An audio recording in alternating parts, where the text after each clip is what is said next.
but it's $1 million up for each one. That's $5 million, Mr. 28 million in Forbes. Bring yours however you want. And since you're not a puppet, don't bring no white people with you then. That's a $5 million bet individually. You can take it all, or you can take it part and parcel. This is the new movement. And tell them plastic cup boys, we make enough money to drink out of real glassware. I'm gonna need you to get rid of all the leftover pizza boxes. The what? All the boxes left over from the pizza. All the boxes. Okay. Make sure you recycle the plastic like we talked about. Yeah. Katt Williams has revealed what many people believe is a hidden message connected to Diddy's recently leaked jail phone call, and it has surprised a lot of people.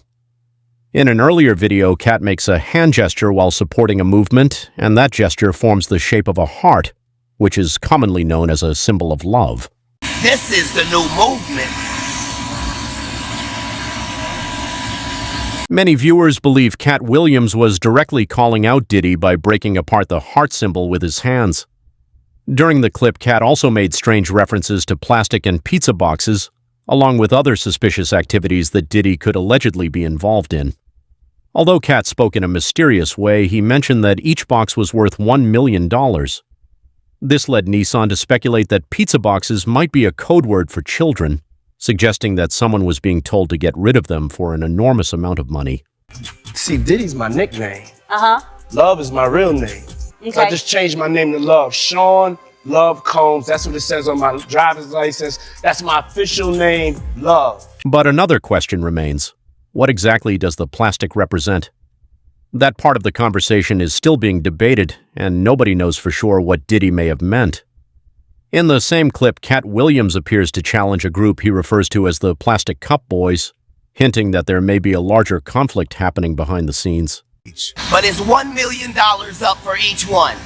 That's $5 million, Mr. 28 million in Forbes. This alleged leak call from Diddy in prison was talking about getting rid of pizza boxes. Now, if you know your stuff and you're privy, you know exactly what pizza stands for, and that's probably what they're talking about and referring to on this alleged leak call. Pizza, for those who don't know, I'm gonna make it very clean. It has to do with children and selling. Make sure you recycle the plastic like we talked about. Katt also delivers a sharp statement by saying that the Plastic Cup Boys should remember that they make enough money to drink from real glassware instead of cheap plastic cups. And tell them plastic cup boys, we make enough money to drink out of real glassware. Some people believe Katt could be referring to a secret code connected to Diddy's alleged hidden supply of baby oil. This is far from the first time Katt Williams has criticized powerful people in Hollywood. Over the years, he has frequently joked about the Hollywood elite, including groups that conspiracy theories often connect to figures such as Diddy and Jay-Z. Katt Williams just went on Joe Rogan and completely exposed the satanic rituals in Hollywood, the agenda to feminize men, and compared the Transformer movement to the Baphomet. Listen to this. Show me one person that ever wore a dress in Hollywood unsuccessfully. That's how you understand what a ritual is. Katt goes on to say the first time he heard of a Transformer was the Baphomet, and that he's seen this agenda coming 20 years ago. This is all interesting because if you've been watching my videos for a while, you've seen me call it the Baphomet agenda, like what Madonna's doing to her son she adopted from Africa. Charlize Theron and her kid, she started transforming at 3 years old. Ex-NBA player Dwayne Wade and his kid. What about Machine Gun Kelly and his girlfriend Megan Fox, who've admitted to doing satanic rituals in which they consume each other's blood? Megan Fox has done the same things with hers. MGK did this to his body in order to prove his love to Megan Fox. And Hollywood's been feminizing some of the biggest male entertainers. Now listen to Katt. The earliest I had seen that word rendered was Baphomet. This is a spiritual war. We wrestle not against flesh and blood. Hollywood puts people at the forefront for us to worship and idolize. And these are the same people who worship and idolize Satan. It is time for us to break free of the shackles they've had on our minds. Satan is going all out because he knows his time is short. Time to wake up. Many people may not know that Katt Williams has crossed paths with Suge Knight several times in the past. Suge Knight, known as one of Diddy's biggest rivals and a close associate of Tupac, is currently serving a 28-year federal prison sentence. His complicated history with Katt Williams adds even more drama and mystery to the already tangled relationships within the hip-hop industry. You understand consequences and repercussions very well. Okay. So, my question to you is, why are you such a habitual line stepper? Why do you cross that line so often when you know what the repercussions and consequences are going to be? And they're not going to be favorable to you. For example, Right. I saw where you and Suge got arrested, right? You and Suge got arrested. Is that true? Allegedly. Allegedly. Yeah. Allegedly. Okay. Like, and What were we doing? allegedly it had something to do with like some type of photography, a camera or something like that. I'm not sure. I'm just sure. I'm just saying this is what I read. I'll tell you the story, and you tell Tell me me, the story. then does that change how you frame this? Okay. So, we have a meeting with a hologram company, which is going to go into a licensing deal on some holograms. This is in Beverly Hills. So now there's a rodeo, and behind that is an alleyway where you park your vehicles. That's where we are. Suge has brought his son with him, who's 5 years old. And before we go into this meeting, Suge's son runs behind the dumpster and urinates. And a lady films his penis out, peeing behind the dumpster. And then says, "Oh, I thought that was Katt's kid." So yeah, that's what happened. See, man. See, this is So why understand, we were facing 20 years, Suge and I. 20 years for that. And if it wasn't for the fact that this is Beverly Hills and it's all on camera, they had no problem sending us up the river when we couldn't have possibly done what was being said. That lady said that she got jumped on by me. So you see what you just did? You just clarified a huge, misconception about, the events of that evening or whatever. Yeah, but remember, it went to court. Yeah. Like, this isn't just my word. They had to play the video in court, which showed that her altercation wasn't with a man at all. But the trip part about it is that when people print it, when the media, mainstream media put it out there, they don't add that piece. They just say, nor do they make a retraction. Right. Nor do they say, "Hey, that thing we told you about that guy, turns out it was nothing." Understand, I got 15 cases that were dismissed. That should be talked about. Why would 15 cases be dismissed? Because you were so sure you had what you were looking at. Because every city I go to, I'm the nigga with the best car. It's probably smoke coming out that car. It's probably girls gathering around that car. I look like the plug. I get it. And you probably already hurt me by the time you find out who I actually am. While Katt Williams quietly shares his thoughts and theories about Diddy, Suge Knight has been speaking openly from prison. During a recent interview, he made several surprising claims about Diddy and suggested that the music mogul could face serious dangers while being held at the Metropolitan Detention Center in New York. Most important thing is there's got to be a solution, because this has been going on in the industry for a whole bunch of years, for decades. And at the same time, nobody wants it to be true, and it shouldn't have to be true. Suge Knight, the founder of Death Row Records and one-time enemy of Sean Diddy Combs, talks about Combs' arrest by the feds in an interview with News Nation.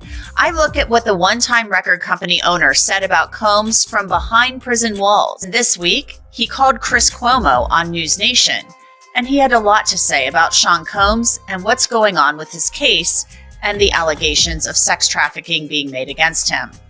One thing he talked about is whether or not he believes Sean Combs is safe being in jail. Sean Combs didn't want to be in jail. He wanted to post bail, a bail of $50 million, but the judge denied that request. He's in the MDC, and that's a federal prison with a really awful reputation. Knight was asked whether he thinks Combs is safe behind bars. I don't ever want to say he's in danger, and neither should he say that. Because once he gets to the point where they feel he's going to be suicidal to himself, harmful to himself, once they put him on suicide watch, you have the rights to nothing. No socks, no drawers, no t-shirt, no blanket, no sheets. You asshole naked in a cell as a crazy man. So he definitely don't want to do that. And the other advice I would tell him,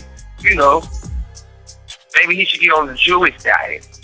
Because the kosher meals is way better than the food somebody else is making for you. At least they're going to come hot, they're going to come sealed, and you got to be the one to open them. That's very important. What about people trying to hurt him? Go to jail. I mean, one of the things is this. I don't care who you are. Prison and jail is a negative environment. Somebody can do something to them and get a name for themselves. They're going to actually do it. Or they can do whatever they feel they got to do to prove themselves. But we also got to learn. We got to learn from our mistakes. Everything don't have to be a mistake. You got to better yourself. But we all know what we signed up for in life. Suge Knight also discussed the alleged freak-off parties that Diddy has reportedly been connected to since 2008. According to Knight, these events are part of a controversial and secretive history that has remained hidden from the public for many years. Knight then offered his thoughts on the freak-offs. Well, number one, luckily, I wasn't their first choice, their second choice. I wasn't no choice to be at those freaky parties. But you know what they show. They used to have a thing in the industry, right? And the sad thing about it, I don't like mentioning Usher. I don't like mentioning Justin Bieber. I don't like mentioning all these people that everybody knows what time it is. So at the same time, they used to have a joke. They never played this joke with me. And they used to walk in the Interscope office. They'd go back there and they'd be like, hey, we passed the test. I said, we haven't did the test. One dude said, well, don't say that in front of Mr. Knight because he's going to take it offensive and hurt somebody. I said, well, whatever it is, I probably will take it offensive when somebody will get their ass whooped. That was me in those days. They used to have these guys, they used to call it the boiled egg test. They used to take a boiled egg, a raw boiled egg, they have those guys put their pants down and bend over and they stick it up. The eggs break, they say they're not ready yet. They ain't put enough work in. This is Hollywood. So everybody want to go act like they don't know what's going on. Hold on a second, Suge. You just look. Suge, you gotta do I have never heard of anything like that. So if I haven't heard about it, just assume a lot of people haven't heard that before. But you think it's on video? Let's stop for a second. Go ahead, Suge. Yeah, listen, and also, have you ever been to any puppy parties? No. You sure they had a long time to think about it. But if you haven't been in those butt naked parties, even some of the preachers been in those parties, and they wasn't on their knees praying for God. See, they was praying for somebody to have come real quick or something. But I wasn't there, but it's proof of it. But at the same time, everybody want to look around and act like something going on that wasn't right. It's the facts of life in the industry. So that was kind of graphic, but this is what Suge Knight is saying, and at one point, he ran in these circles. Knight also talked about Sean Combs, who he calls Puffy, because that's how he knew him in the 90s, as Puffy, being violent with Cassie Ventura, and a woman he called Capricorn. The famous East Coast versus West Coast rivalry became one of the biggest feuds in hip-hop history. On one side was Diddy and Bad Boy Records, while on the other was Suge Knight and Death Row Records. To fully understand today's accusations and controversies surrounding Diddy, it's important to first understand how this explosive conflict developed. Alright, so this is why everybody thinks Diddy, Tupac. You know the whole mystery surrounding Tupac? Well, it's not a mystery. This guy told police a long time ago that he's the one who did it. Now I know what you're thinking. Well, that doesn't look like Diddy. And well, you're right. His name is Keefy D, and he was friends with a guy named Diddy. And well, Diddy had a problem, and his problem's name was Suge Knight, a record executive who had a reputation for violence. And well, one day during an award show, he says, "Join my record label. I won't dance around in your videos like some other people." Everybody looked at Diddy. Diddy said, "What? No, he's not talking about me." Diddy's boy said, "Diddy, come on." Diddy said, "I'm gonna go talk to him." So he goes over to Suge Knight. He runs into a brick wall. He said, "What is this wall doing here?" His boy said, "Diddy, look up." Diddy looks up. He said, oh, Suge Knight said, is there a problem? Diddy said, no, I just want to know who you was talking about. Now, Diddy claims that Suge Knight said he was talking about somebody else and not him. But that's not what it looked like, because a few months later, Diddy and Suge Knight get in an argument at a party. Now, Diddy has some real around him, so he's chilling. He said, what, Suge? But Suge wasn't worried, because see, there's something I forgot to tell you. Suge was affiliated with a group of individuals called the Blood. For those of you that don't know, they were a gang that started in LA, and they had a legendary rivalry with another gang called the Crips. But remember that group of people I told you with Diddy? They were from the Crips. So the argument escalates to like a scuffle. Suge Knight and his really close friend against Diddy's crew. Diddy was like, I thought we was just talking. Security then throws him out.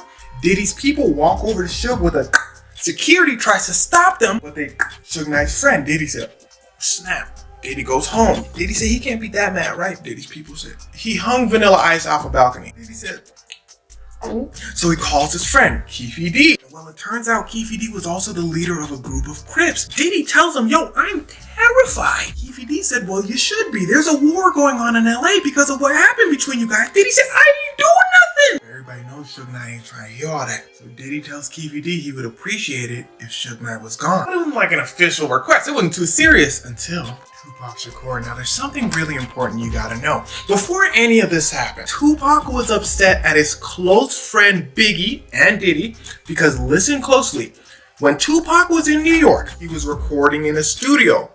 Biggie and Diddy were in another room. At that studio, Tupac gets 5 times after an attempted robbery, but Tupac survives. He tells Biggie and Diddy, I know y'all knew that was gonna happen. Biggie said, boy, do I look like Raven Simone's. But you see, Tupac wasn't just spouting out crazy theories. The guy who Tupac had a relationship with Diddy, and well, Diddy was at the studio, and the streets talk. But not many people know this, but Tupac kind of got over it because he knew it was just a theory. But regardless, the East Coast and the West Coast split. People on the West Coast, where Tupac was from, was saying Biggie, and the East Coast, Tupac. But they weren't listening to what Tupac was saying. He said, no, he didn't. Tupac said, I just think he knew about it. And here's where things start to get wicked. A song drops from Biggie called Who Shot Ya? And it sounds like he's making fun of what happened to Tupac. Tupac loses it. Suge Knight approaches him and says, hey, you hate Biggie and Diddy. I hate Biggie and Diddy. Why don't you join my label? Tupac also didn't have much choice because Suge Knight paid his bail, but that's besides the point. They team up. Tupac says, sure. Also, I should probably let you know I have the potential to end this whole thing. Tupac had a nuke called Hit 'Em Up, a song considered as the greatest diss track of all time, where Tupac is going in on Diddy, Biggie, and anyone associated with them. Suge Knight said, God damn, why did you release this? Well, the story goes, somebody slid Diddy a copy of Hit 'Em Up. Diddy said, God, he can't release this.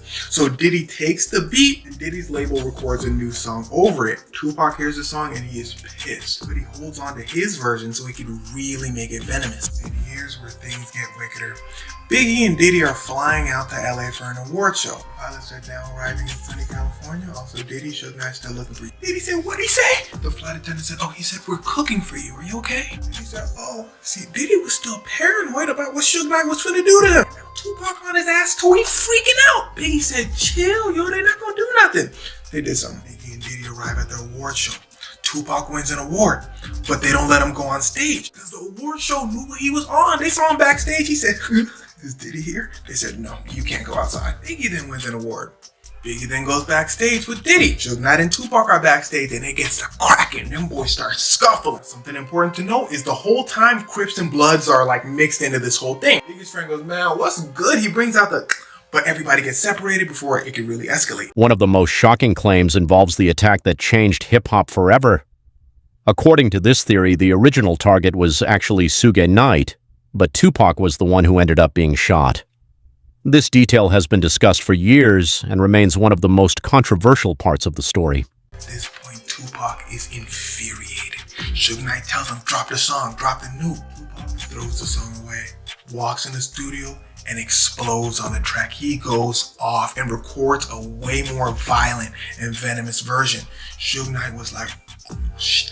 Tupac then releases a song and it is a hit. Everyone's listening to it. But Diddy hears something else. He hears the anger. Tupac was known to be a loose cannon, so he hits up Keefy D and he says, remember what we talked about Suge Knight? we'll add Tupac to the list too. And everything comes to a head in Las Vegas by pure coincidence. See, Mike Tyson's having a fight in Vegas, and he invites his close friend Tupac to watch his fight. But Keefe D and Keefe D's nephew are there. Now pay attention, we about to start zigzagging. Somebody from Suge Knight's crew sees Keefe D's nephew. They tell Suge Knight, hey, that guy's part of the Crips. Suge Knight, blood affiliated. So they put the pause on Keefe D's nephew. Keefe D's nephew goes to Keefe D. He says, Suge Knight and Tupac put the pause on me. Keefe D says, well, I guess the Diddy deal is on. Focus. Keefe D then goes to a guy named Zip, a big-time street guy whose job is to make sure this whole thing goes according to plan for Diddy. Zip tells Keefe D, Diddy said $1 million. Remember, your main target? Suge Knight. Keefe D says, gotcha. Suge Knight and Tupac are driving through Vegas when Keefe D and Keefe D's nephew pull up beside him. Keefe D gives his nephew the nephew is pissed because Tupac really put the pause on him earlier. So the nephew goes, boom! First shot grazes Suge Knight's head and Suge Knight ducks, exposing Tupac. The nephew says, well, boom, boom, boom. Tupac passed. Now, you gotta understand, this is Tupac Shakur, one of the most famous people in the world. The FBI and the police are going to figure this out. In fact, as soon as Keefe D gets home, the FBI starts watching him. They said, boy, come on. Keefe D said, y'all got evidence? The FBI says, not yet. But you sell stuff, don't you? This kind of stuff. The FBI says, cool. The Colombians who supplied Keefe D said, the FBI, oh no, you got it. So Keefe D loses a bunch of money, but he says it's all good because Diddy said he was gonna pay me. He calls Diddy. Diddy ain't answer the call. He goes to Zip. Remember the middleman? Zip says, Diddy ain't give me the money. He tracks Diddy down and says, boy, you better give me that money.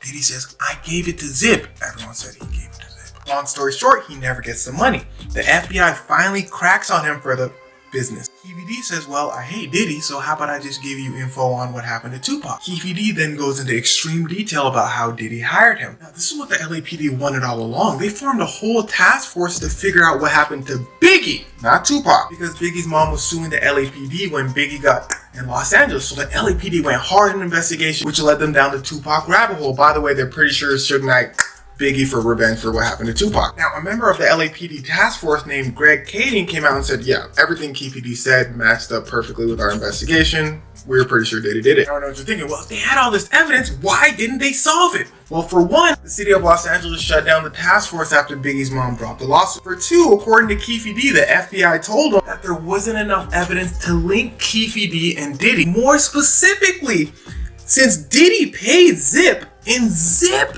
didn't pay you, there's not enough evidence. And since Diddy is a billionaire with the best lawyers in the world, they need strong evidence. And Diddy's lawyers are just gonna say Keefe D said all this to keep himself out of jail. But Keefe D gets arrested anyway for Tupac because he writes a book about the event. He said, I thought I had immunity. The Las Vegas police tell him, no, you had an agreement with the LAPD for those specific charges. We found new evidence and, well, you finna get life. But I think the most interesting part is since the cases are technically unsolved, you can't say Diddy did it. But the police and rappers in the industry have been saying for decades, because he said really early on, said, yeah, by the way, Diddy did it. Eminem makes a song listing out what happened, saying Diddy did it. It was the worst kept secret in the industry. But Diddy will probably never get charged for it. But also, I don't think the FBI cares, because I'm sure the way they see it is he's gonna get life for all the other stuff he did, so, Gene Deal, who worked closely with Diddy during the 1990s, has recently spoken out about the ongoing investigation into the Tupac shooting.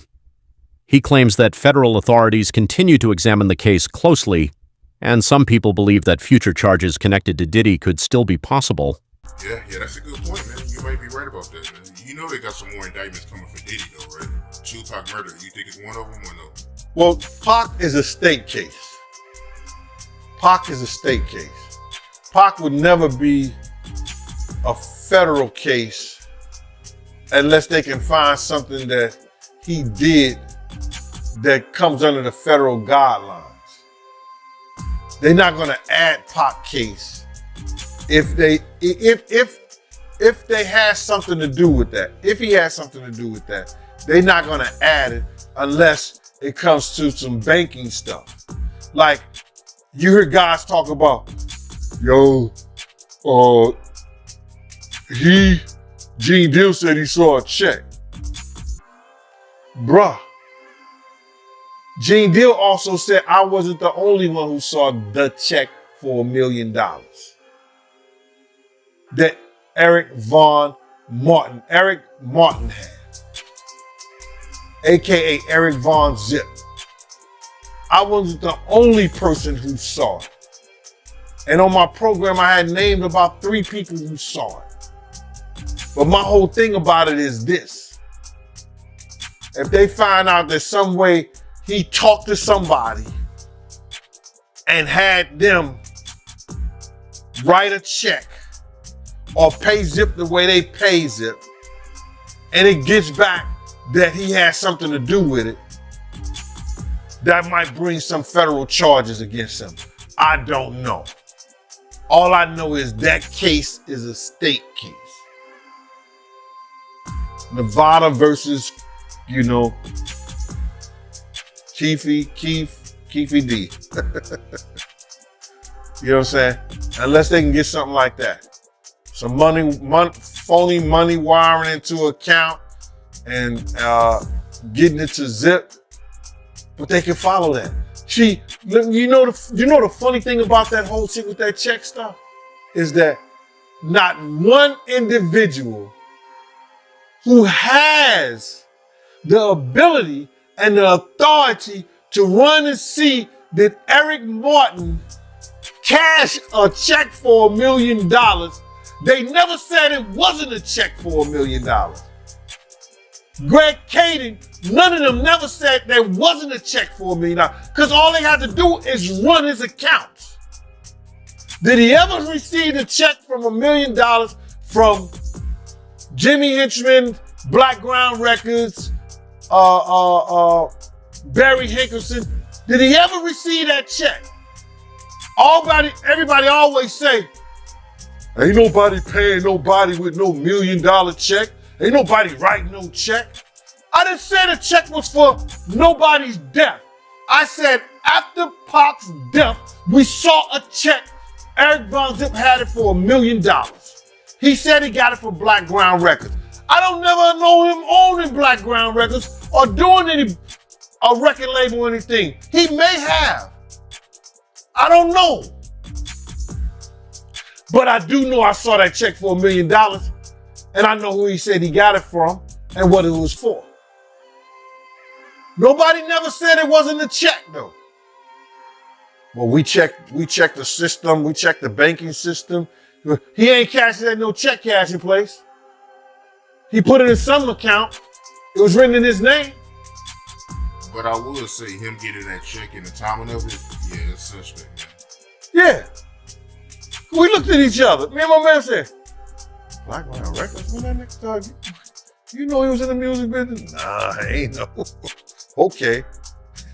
You understand? Not one investigator, not one person came out and said, Eric Von Zip ain't never have no check in his account for $1 million from Blackground Records. They could check Blackground Records account.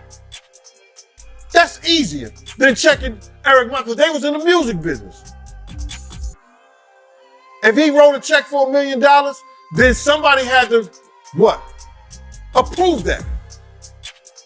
And how long was this after Tupac murder? This was in early 2000s. It was in the early 2000s.